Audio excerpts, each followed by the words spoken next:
In the previous lectures, we have discussed about the endomembrane system. We said that endomembrane system consists of endoplasmic reticulum, Golgi complex, lysosomes and vacuoles.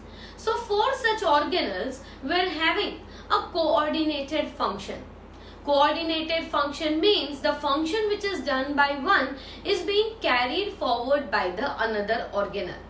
So we have discussed about the functions of endoplasmic reticulum, Golgi complex, and we said that the vesicles or the Golgian vacuoles which got separated from the Golgi complex will be giving rise to lysosomes. The lysosomes were such organelles which were bound by a single membrane and had presence of several hydrolytic enzymes which were known as acid hydrolases.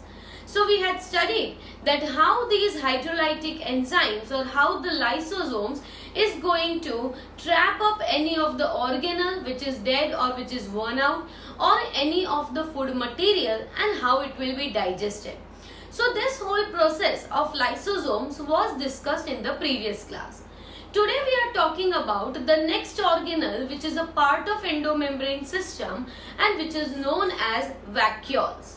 So vacuoles are also believed to be separated from the endoplasmic reticulum itself.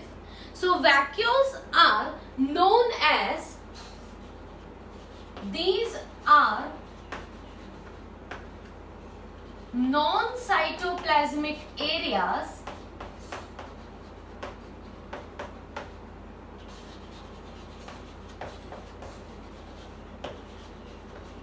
present in cytoplasm, and the latter is separated by a thin specialized membrane. Now what I have written is, what is a vacuole? Vacuole is a non-cytoplasmic area.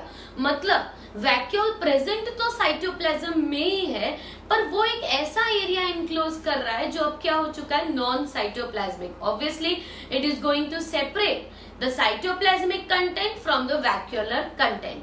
तो ये एक vesicle like structure होता है that is a non cytoplasmic area present inside the cytoplasm.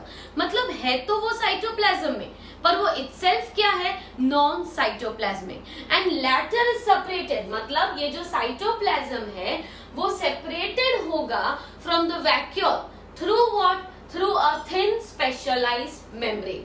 मतलब एक ऐसी membrane होगी जो सेपरेट करेगी किसे, साइटोप्लाज्म फ्रॉम द वैक्यूल. तो वैक्यूल के सराउंडिंग जो मेम्ब्रेन है उसे हमने क्या कहा, that it is a thin specialised membrane. And what does it do, it separates the cytoplasmic content from the non-cytoplasmic content. Here non-cytoplasmic content is present within the vacuole and cytoplasmic content means all those things which are present surrounding a vacuole. It is believed that they are formed by expansion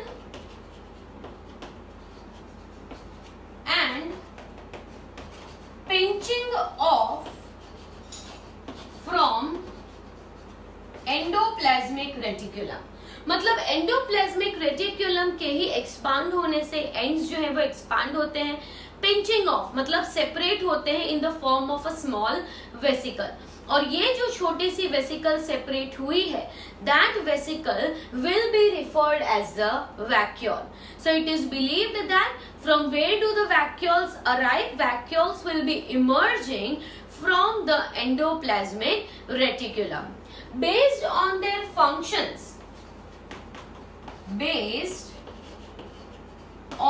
functions and content, vacuoles are of different types. Vacuoles जो होती हैं वो अलग अलग तरह की होती हैं उनके फंक्शन के बेसिस पे। तो सबसे पहली टाइप की वैक्यूल्स जो है, these are the sap vacuoles, then are contractile vacuoles,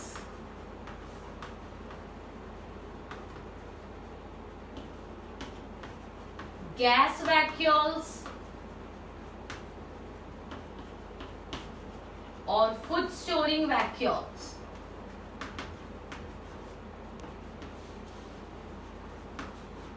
ओके, सो बेस्ड ऑन द फंक्शन, उनका क्या फंक्शन रहता है और उनके अंदर क्या कंटेंट है, उसके बेसिस पे वैक्यूल्स जो होती हैं वो अलग अलग तरह की होती हैं।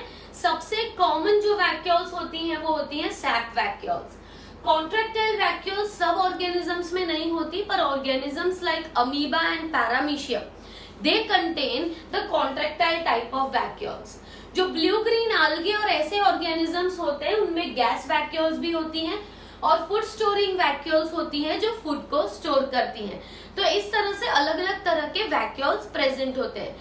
So first we will discuss about the sap vacuoles.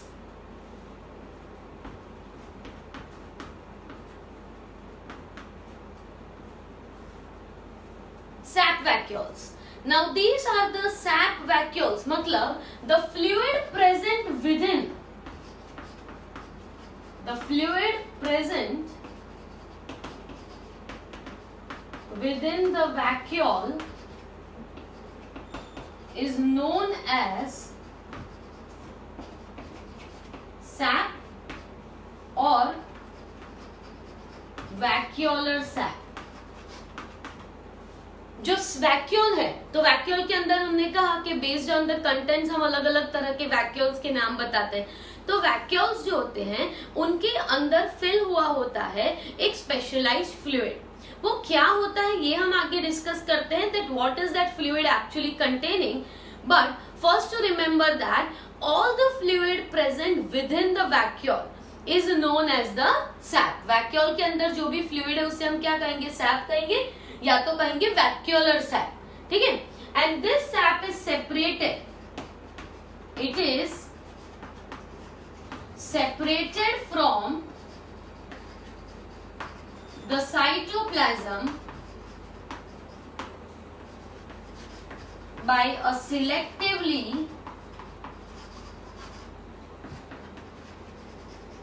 permeable membrane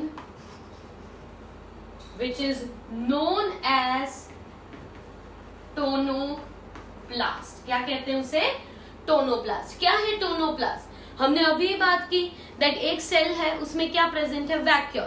तो there is a specialised membrane which is going to separate the contents within the vacuole and contents outside the vacuole. तो इन दोनों को separate करने के लिए एक boundary चाहिए, एक मेम्ब्रेन चाहिए, और वो जो मेम्ब्रेन होगी that membrane is known as what, tonoplast. And tonoplast is a selectively permeable membrane. So tonoplast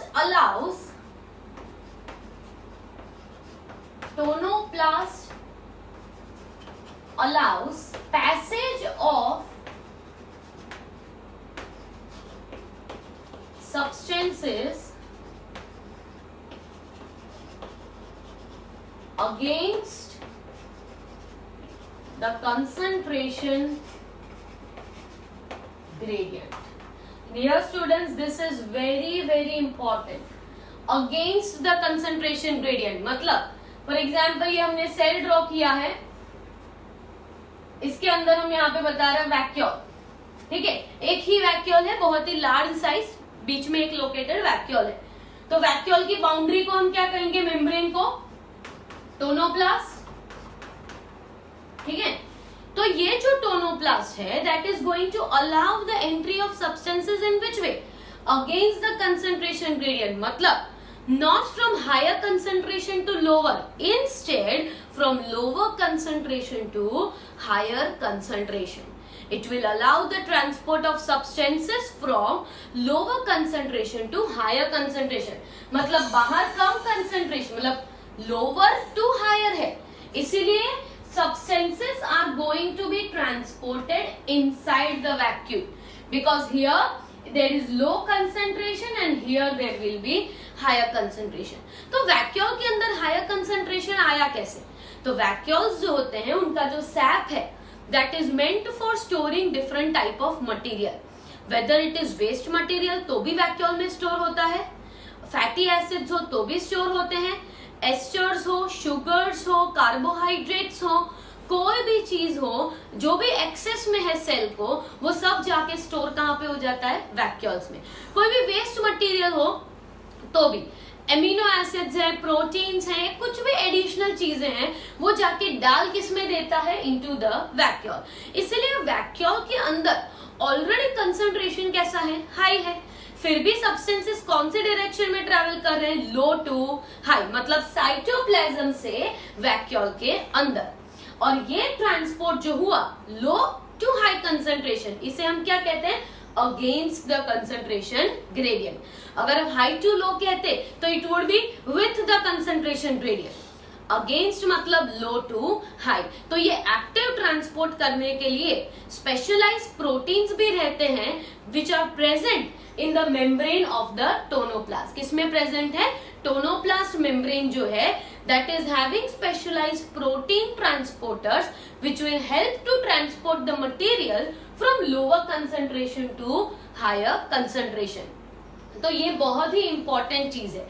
अगर हम बात करें that in animal cells and young plant cells, there are large number of small size vacuoles. अगर animal cell, ऐसे तो हम ऐसे कहते हैं कि एनिमल सेल में वैक्यूल्स नहीं होते, पर एनिमल सेल्स जो होते हैं उनमें भी बहुत ही छोटे छोटे वैक्यूल्स प्रेजेंट हो सकते हैं. कंपल्सरीली नहीं होते, हो सकते हैं. पर जब प्लांट सेल्स यंग होते हैं तो उनमें भी ये वैक्यूल्स का साइज जो है वो छोटा रहता है. But with the ageing of the plant cell, मतलब जैसे जैसे प्लांट सेल ग्रो होता जाता है वैसे वैसे उसमें वैक्यूल जो है ये स्मॉल वैक्यूल्स मर्ज होके they form one large vacuole. So much large that it is a centrally located vacuole in the case of the plant cells which are slightly older.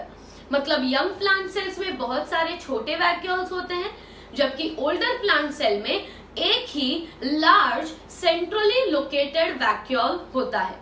तो हम आगे यही डिस्कस करते हैं. So as we said that in the case of the young plant cells, जो young plant cells होते हैं या तो फिर animal cells होते हैं, उनमें वैक्यूल्स का साइज बहुत ही छोटा होता है. और ये जो छोटे वैक्यूल्स होते हैं वो young plant cells में होते हैं. But when the cell matures, when the cell grows older, at that time these small sized vacuoles will combine with each other, merge with each other and form a single large vacuole. मतलब the older plant cells, the mature plant cells, instead of having multiple small vacuoles, they have a centrally located large sized vacuole. So this large sized vacuole will be formed by the fusion of the small vacuoles, and the large sized vacuole will be located at the center of the cell. It will be occupying so much space in the center that even the nucleus shifts towards the periphery of the cell. Vacuoles जो होते हैं वो धीरे धीरे इतने बड़े हो जाते हैं स्टोर करके, सारे वेस्ट और सब सब्सटेंसेस को स्टोर करते करते इतने बड़े हो जाते हैं that they are centrally located and even the nucleus and other organelles will be shifted towards the periphery of the cell. So this vacuole is going to spread in the cytoplasm. जैसे जैसे content vacuolar बढ़ता जाता है वैसे वैसे vacuoles जो है वो सेल के अंदर ज्यादा स्पेस ऑक्यूपाई करने लगते हैं with the help of thin peripheral layer which gets extended. मतलब जो पूरा ही लेयर टोनोप्लास्ट का है that is going to extend, क्योंकि वैक्यूल्स का क्या कर रहे हैं, उनके अंदर सारी चीजें स्टोर हो रही है. फूड रिजर्व है तो भी स्टोर हो रहा है, वेस्ट है तो भी स्टोर हो रहा है, एमिनो एसिड्स है, प्रोटीन्स है, शुगर्स है, पिगमेंट्स है, ऐसी कई सारी चीजें वैक्यूल्स में स्टोर होती है. तो स्टोर होते होते ये कंटेंट इतने बढ़ जाते हैं that the size of the vacuoles keep on increasing. It increases by extending its thin peripheral layer and it extends so much that there is a rapid exchange of material between the cytoplasm and the environment. मतलब एक होगा cell SAP, side पे होगा cytoplasm और उसके बाजू में क्या होगा, एनवायरमेंट. एनवायरमेंट मतलब हमारा जो इंटरसेल्यूलर फ्लूइड होगा सेल्स के बीच का, वो मतलब इतना बड़ा हो चुका है वैक्यूल एक साइज में that it can rapidly help in the transport of the substances outside the cell और even inside the cell.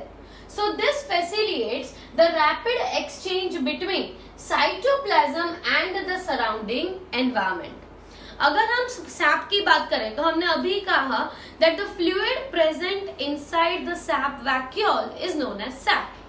Fluid जो सैप वैक्यूल के अंदर प्रेजेंट है उसे हम क्या कहते हैं, सैप कहते हैं. तो ये जो सैप है that contains different substances. Sap में क्या इंक्लूड होता है, तो सबसे पहली चीज sap will be containing a large amount of water, but with water there will be presence of mineral salts, sugars, amino acids. There will be storage of esters, proteins, waste products and water soluble pigments like anthocyanin. What I have written, water soluble pigment like anthocyanin.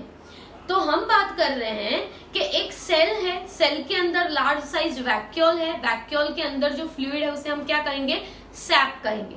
पर SAP में क्या present होगा, there will be presence of different material, mineral salts, sugars, amino acids, esters, there will be proteins, there will be waste products and lastly there will be water soluble pigments. Water soluble pigments like anthocyanin.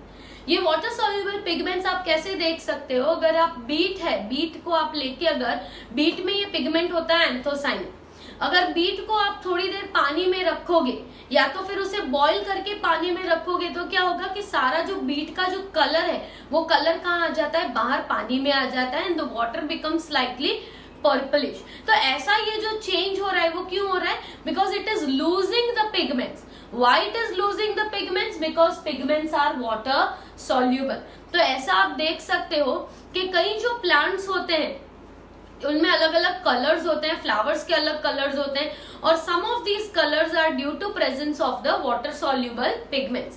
Anthocyanin mainly imparts red and purple like color to the flowers or different parts of the plant. Transport of the substances is going to occur against the concentration gradient. ये हमने आगे ही discuss किया that concentration gradient के against transport होना मतलब क्या. इसका ये मतलब हुआ that substances are going to be transported from lower concentration to higher. Lower कहाँ पे है, साइटोप्लाज्म. हायर कहाँ पे है, वैक्यूल के अंदर. तो भी मटेरियल कहाँ जा रहा है, साइटोप्लाज्म से वैक्यूल के अंदर. तो ये ट्रांसपोर्ट कैसा हुआ, lower concentration to higher concentration. और ये किसकी मदद से होगा, special proteins present in tonoplast membrane. जो टोनोप्लास्ट है उसमें ऐसे प्रोटीन्स होंगे जो एक्टिव ट्रांसपोर्ट का काम करेंगे, because it is also a type of plasma membrane. Tonoplast भी क्या है, selectively permeable plasma membrane. Another function of the cell sap is the storage of the food reserve. एक तो क्या करेगा, ये सारी चीजें तो स्टोर करेगा ही. सेकेंडली वो ट्रांसपोर्ट करेगा, वो कैसा होगा, against the concentration gradient. Third जो है storage of the food reserve और पर्टिकुलरली क्या, सुक्रोज. जो प्लांट्स में एक्सेस ऑफ फोटोसिंथेटिक प्रोडक्ट्स बन जाती है तो ये एक्सेस ऑफ फोटोसिंथेटिक प्रोडक्ट्स भी वैक्यूल्स में स्टोर हो सकती है. तो vacuoles serve as a storage of food reserve and mainly for the sucrose. Another thing is that cell sap के अंदर ये जो सॉल्यूट्स हैं सारे, these solutes will be helping to maintain the osmotic pressure and turgidity. Cell जो है उसका osmotic pressure और टर्जिडिटी, राइट, सेल्स जो होते हैं वो टर्जिड होते हैं. तो टर्जिड सेल की टर्जिडिटी मेंटेन करने के लिए भी ये सॉल्यूट्स रिस्पॉन्सिबल है, क्योंकि सॉल्यूट्स जब होंगे तभी वाटर एंटर होगा और वाटर एंटर होगा तभी सेल की टर्जिडिटी मेंटेन रहती है. तो वाटर की एंट्री भी किसकी वजह से हो रही है, due to presence of the solutes within the cell sap. क्योंकि सेल सैप में जो सॉल्यूट्स प्रेजेंट है उसकी वजह से सेल सैप का कंसंट्रेशन काफी ज्यादा होता है, and more is the concentration more will be the entry of water और more will be the water reabsorption. Water reabsorption बढ़ेगा तो सेल जो होगा वो स्वेल होगा, उसकी टर्जिडिटी इंक्रीज होगी, तो सेल का शेप, उसकी टर्जिडिटी भी मेंटेन होती है। Another function of the cell sap is concentrate the waste products। जो वेस्ट प्रोडक्ट वो सेल के बाहर थ्रू आउट नहीं कर सकता, वो वेस्ट प्रोडक्ट्स भी स्टोर हो सकते हैं within the structure of the cell sap. Water soluble pigments will be providing coloration to the plant parts। जो वाटर soluble पिगमेंट्स होंगे जैसे कि एंथोसाइनिन, इसके अलावा एंथोजैंथिन भी एक पिगमेंट है जो स्लाइटली येलोइश कलर का होता है। तो ये जो पिगमेंट्स हैं वो पिगमेंट्स इम्पार्ट करते हैं colour to various parts of the plant. जैसे कि यहाँ पे लिखा है that it will be imparting colour to various plant parts particularly to the flowers. When the flowers are more colorful, obviously they will be attracting different insects। Insect को attract करेंगे, pollination में help करेगा, seed dispersal में help करेगा। तो ऐसे ही additional benefits भी होते हैं of presence of water soluble pigments in the vacuoles. तो ये हो गए सारे फंक्शंस जो हम सैप वैक्यूल्स की बात कर रहे हैं। सैप वैक्यूल्स में वेस्ट स्टोर होता है, कई तरह के मटेरियल स्टोर होते हैं, सॉल्ट, शुगर्स, ये सारी चीजें। स्टोरेज फॉर्म ऑफ फूड भी, मतलब सुक्रोज भी स्टोर होता है। उसके अलावा it maintains the concentration against the concentration gradient, transport हो सकता है। तो ये सारे जो हैं वो रहेंगे functions of the cell sap, मतलब vacuoles, that is sap vacuoles. आगे हम बात करते हैं next type of vacuoles which are known as contractile vacuoles. Contractile vacuoles जो होते हैं वो इतने कॉमन नहीं है, वो सिर्फ किसमें प्रेजेंट होता है, प्रोटिस्टा, जो मैंने अभी एग्जांपल आपको दिया, अमीबा और पैरामीशियम, और उसके साथ साथ आल्गल सेल्स, मतलब जो आल्गे होता है उसमें भी प्रेजेंट होते हैं कॉन्ट्रैक्टाइल वैक्यूल्स। ये कॉन्ट्रैक्टाइल वैक्यूल्स पर्टिकुलरली ऐसे ऑर्गेनिजम्स में प्रेजेंट है जो कहाँ रहते हैं, फ्रेश वाटर में। And what do they do, क्या होता है कि फ्रेश वाटर में ऑर्गेनिजम्स में कांस्टेंट एंट्री होती है वाटर की, तो वाटर एंटर होने की वजह से ये जो कॉन्ट्रैक्टाइल वैक्यूल है that keeps on getting swell, वो इतनी स्वेल हो जाती है that contractile vacuole fuses with the plasma membrane and it breaks, and so all that watery content is thrown out of the cell. Again a new vacuole will develop, again there will be entry of water, again the vacuole will swell, again the vacuole will break and the contents will be thrown outside into the water। ऐसा function होता है contractile vacuoles का, इसलिए उसे कहा गया है that it takes part in excretion and the process of osmoregulation। osmoregulation मतलब regulation of the salts in the body, regulation of the solutes in the body, salts in the body is known as osmoregulation।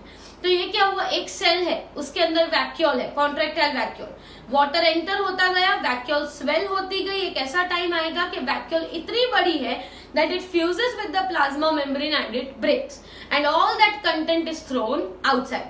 Again a newly formed vacuole will develop, again it will grow and again the process will continue। ये क्यों करना पड़ता है, क्योंकि ऐसे organisms में water की entry जो है वो कंटिन्यू रहती है, क्योंकि ये फ्रेश वाटर ऑर्गेनिजम्स है। और फ्रेश वाटर ऑर्गेनिजम्स में वाटर एंटर क्यों होता है, क्योंकि बॉडी का कंसंट्रेशन, सेल का कंसंट्रेशन ज्यादा होता है और बाहर पानी जो है वो डाइल्यूट होता है, तो water enters from dilute to concentrated, इसीलिए वाटर की कांस्टेंट एंट्री होती है। तो वाटर के साथ साथ वेस्ट प्रोडक्ट्स भी आते हैं, तो उन्हें एलिमिनेट करने के लिए इनके पास कॉन्ट्रैक्टाइल वैक्यूल्स होते हैं। फिर आते हैं फूड वैक्यूल्स। फूड वैक्यूल्स जो होते हैं वो मेनली फॉर्म होते हैं, जो हमने ऑलरेडी पढ़ा है, they are formed by fusion of phagosome and lysosome. Phagosome कब बनता है, जब कोई सॉलिड फूड पार्टिकल वेसिकल में एनक्लोज हो जाता है, solid food particle enters inside the cell and gets engulfed inside a vesicle, वो स्ट्रक्चर को हम क्या कहते हैं, फेगोसोम कहते हैं।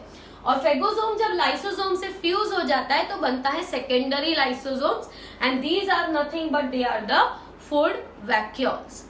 फिर आ जाते हैं एयर वैक्यूल्स। एयर वैक्यूल्स जो होते हैं वो जो ऑर्गेनिजम्स जैसे कि प्रोकैरियोट्स, सिर्फ प्रोकैरियोट्स में होते हैं, और ये एयर वैक्यूल्स जो होते हैं दे प्रोवाइड बॉयंसी, मतलब अगर वो पानी में है तो उसे फ्लोट होने में हेल्प करता है, जैसे कि छोटा प्रोकैरियोटिक सेल है, उसे फोटोसिंथेसिस परफॉर्म करना है, तो it has to flow on the water in such a way that it gets directed towards the sunlight. So this buoyancy, this movement on the water, or you can say mechanical strength or protection from the harmful radiations of the sun.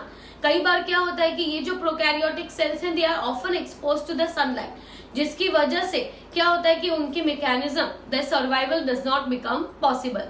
But due to presence of the air vacuoles they can be buoyancy, they can have the movements, and due to their movement they can have protection by themselves.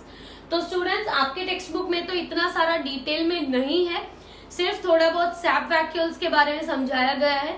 But you may take a look upon contractile vacuoles, food vacuoles and air vacuoles in brief. So that was the end of the endomembrane system. अब हम आगे बात करेंगे of the organelles which are not a part of endomembrane system. मतलब अब ये organelles endomembrane system के part नहीं है, जैसे कि माइटोकॉन्ड्रिया है, क्लोरोप्लास्ट है, राइबोसोम्स है. तो अब इन ऑर्गेनल्स की नेक्स्ट लेक्चर से बात करेंगे.